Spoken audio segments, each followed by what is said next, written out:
Hello, fabulous friends. Princess Tessa here. Happy World Autism Appreciation Day. And in honor of today, I wanted to share what does it feel like to be autistic from my point of view. Now, as you all know, or if you don't know, I was diagnosed with autism 2 years ago.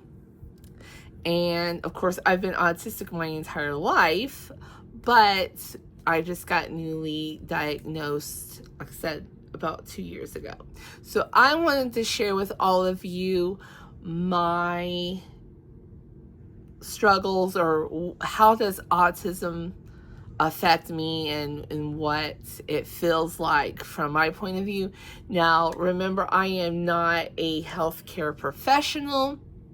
I'm not telling anyone what they should be feeling like or whatever. This is all based on my self, and how autism affects only me, because there is a saying, if you've met one autistic person, you've only met one autistic person, because it is a spectrum. And so how it affects me is a little bit different than how it affects someone else.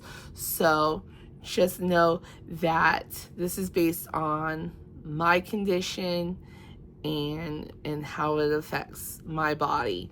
It does not mean that just because I may experience certain stuff doesn't mean you don't have autism, or that you have autism.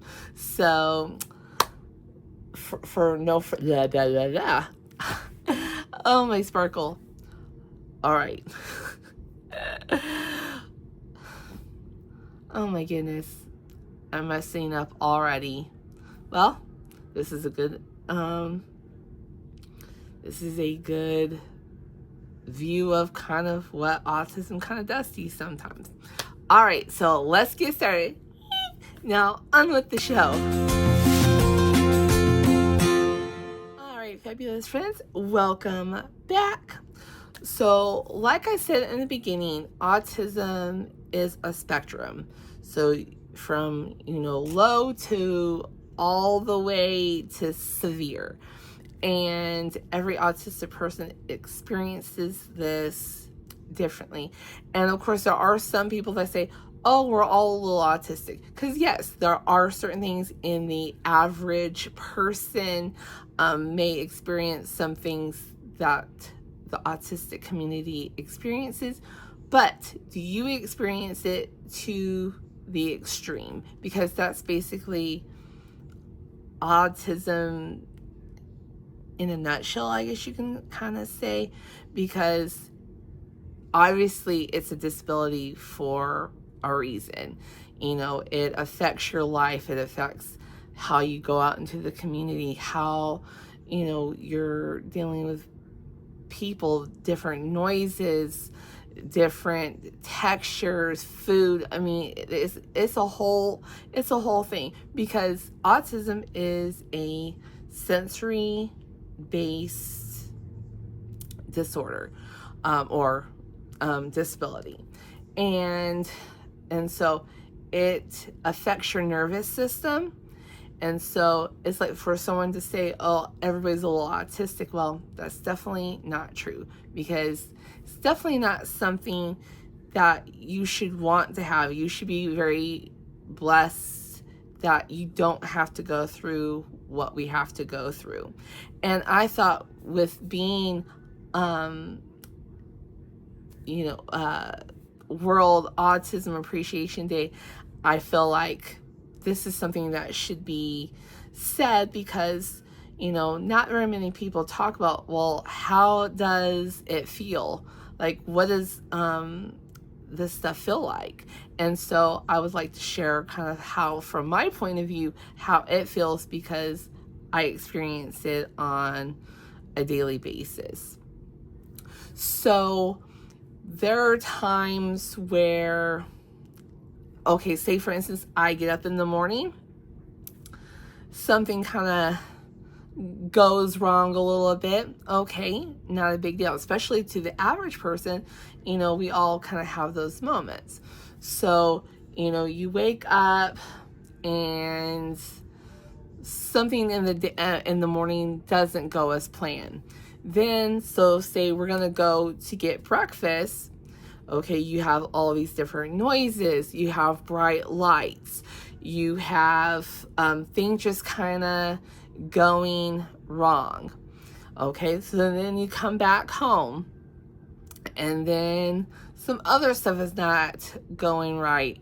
And basically, all of my energy is kind of dwindling, like my threshold for taking in a lot of information. Because, like, for me personally, for processing information, it takes me a little bit to process. So like if you're throwing things at me, like different questions, and you are totally getting me off of my routine, it takes a lot. It really does take a toll on me, and it's hard. And so with the bright lights, the noises, the things not going right, well, then now all of a sudden I'm starting to feel this kind of sensation in my head. So kind of like right in here, and it kind of goes like kind of behind your eyes a little bit, and then my face is getting hot and red. So of course, I'm having anxiety. So then that feeling just kind of like goes through your body. It's a very uncomfortable pressure, this really funny, it's not really funny haha, but it's just like a funny uncomfortable feeling that goes through your body, through your chest, and then like your head kind of hurting, and then your face. And so your body just doesn't feel good. It hurts. And then of course that makes you even a little bit more irritable, because it's like, especially if something's bothering you, just everything doesn't feel good. What you're wearing, and it kind of makes you feel a little queasy.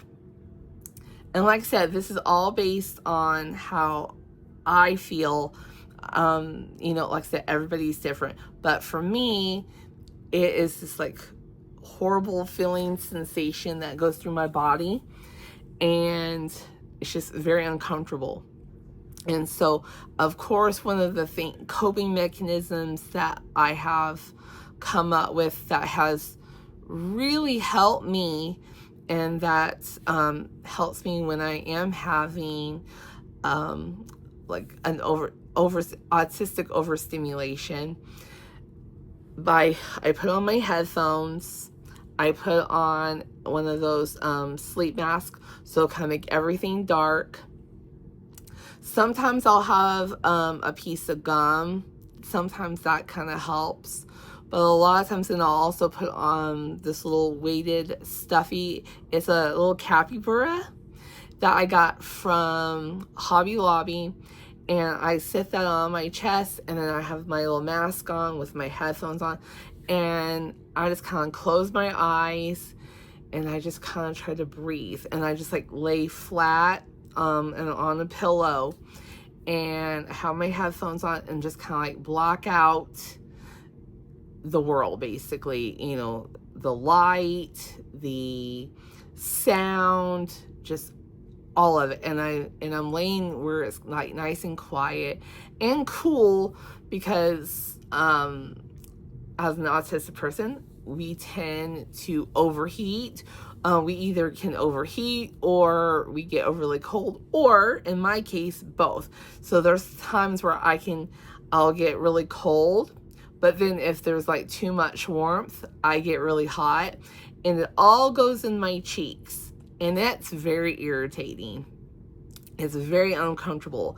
And of course, I remember being in college, or even in like high school, where like if they would have the heat on in the classroom, like all that heat goes right in my face, because it's very hard for some autistic people to regulate body temperature. So if I get warm, all that heat goes into my face, and it's just very, very uncomfortable.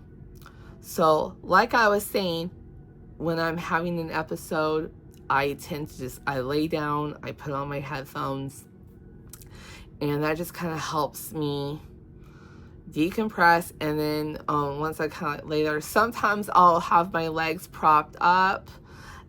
Just depends, or sometimes I'll lay flat, or sometimes I'll kind of like do both. Like I'll start off with my legs propped up, and then sometimes then I'll lay them back down, so then I'm able to get that horrible feeling out of my body. And then sometimes I'll also be using a fidget. So like I have those Tangled pets, or I'll use these like little long stretchy things, and I'll rub on those, and then chew gum. So it just kind of depends on how I'm feeling. Like if I'm really nauseous, a lot of times I'll do gum. If I'm not feeling nauseous, but I'm just, like I said, feeling that horrible feeling, sometimes I'll chew gum, or I'm just kind of like, just only have the earphones on and the mask. That seems to help me out a lot. Sometimes I will just, like I said, lay on the floor, and I'll have my legs propped up, or if I'm on the sofa, I'll prop up there. If I have a dog with me, a lot of times they'll lay with me, and I can pet on the dog and just try to breathe and try to relax. Sometimes that doesn't always happen, or I try to remember to do that, but sometimes that doesn't always happen. And that's kind of like a big thing right there, is the overstimulation, or like just too much information and sensory stuff coming at me, which is what causes that stuff to happen. And then also, because I do grooming and boarding, if people don't come to their appointments on time, or they cancel on me last minute, say they'll cancel the day before, or they'll cancel the day of, that really gets me, because it's like I'm expecting, the person, and I don't like it when people don't come on time. That's kind of like one of my my things is, I like consistency. I like, because when I go out to restaurants, I typically get a lot of the same foods. It's very rarely that I get something different if I know the menu, because I'll look at it previously, and if I've been there several times, I know exactly what I want to get, and that's what I get.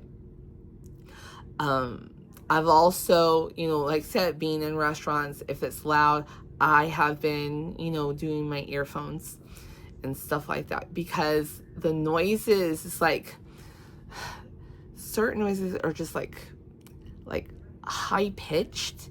It's just like very, it just works on your nerves. It's just like, it's just very uncomfortable.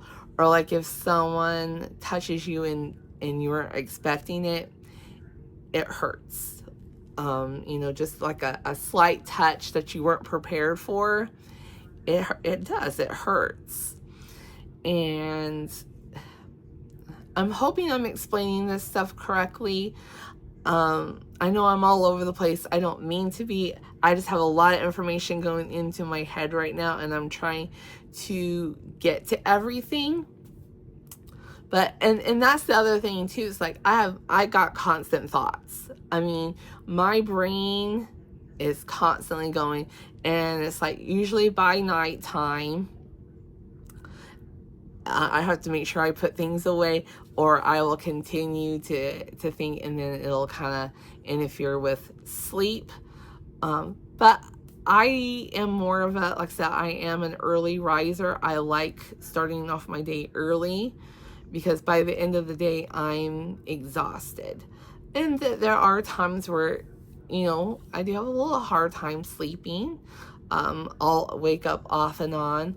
But if I try and make sure that I, you know, lay down, relax, put things away, then a lot of the times after such a long day, I'm tired and I go right to sleep. Thank goodness. A lot of people I've heard, you know, they can't even sleep at all. Like my mom, you know, it's hard for her to go to sleep. So, you know, some are night owls and some, you know, are early risers, and can go right to sleep. So I'm blessed in that department of I can, you know, usually go to sleep unless my brain's in, I guess I call it creative mode, where it's got like all these big ideas and then my brain just won't shut up, unfortunately. But yeah, and then of course, also getting back on topic is that, and of course for me, you know, my legs, my feet, you know, everything is just very achy a lot of the times, which, you know, like I said, and then of course I have asthma and all of that, high blood pressure, and so that's very uncomfortable at times. And I am double jointed because like if you look at my finger, like I have like all my fingers, they're double jointed, and but then of course there's other areas that are very stiff, you know, like in my legs and stuff like that. But you know, that's just kind of part of the courses. You know, there's some areas that are hypermobile, and then there are parts that are very stiff. You know, like obviously with some autistic people, at least myself, have certain ways that we like to sit that are, you know, comfortable for us, but other people will look at like, how is that comfortable? And it is, and it's kind of funny how that works. A lot of autistic people, not all, but some, have specific ways that they like to sit, certain things that are unique to them, and it is very interesting. Like I said, I hope why was my nose itching? Oh my goodness, it's very irritating. See what I'm talking about? Oh my goodness. I have been trying to do this video like 6 times, but I think I'm finally doing pretty good with it. So we're like 16 minutes in, so pretty good. I hope all this makes sense to you, but kind of a recap here. So like I said, my big thing and how, oh my goodness, I'm sorry. Okay, so like I said, I have very conflicting thoughts all at the same time. Oh my goodness. And like I said, this happens. This is kind of part of the autistic experience. Hold on. I'm so sorry, y'all. I cannot believe this. I'm trying to remember. Yeah, again, that kind of happens too. Oh, this is a great example. You could be thinking of something, and all of a sudden it just slips your mind. Ugh.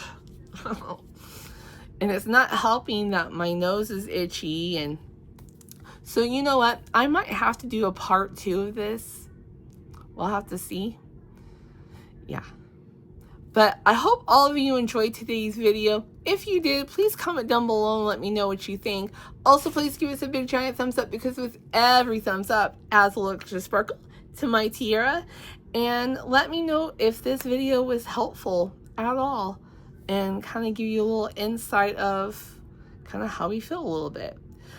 Like I said, I wish I could do a little bit better, but my brain is very tired, and I have used all of my sparkle today. But I wanted to at least get on here and post for World Autism Appreciation Day. So appreciate that special autistic person in your life. And I love you all so very much. And dream big, live your story, and I will see you in the next fabulous adventure. Bye.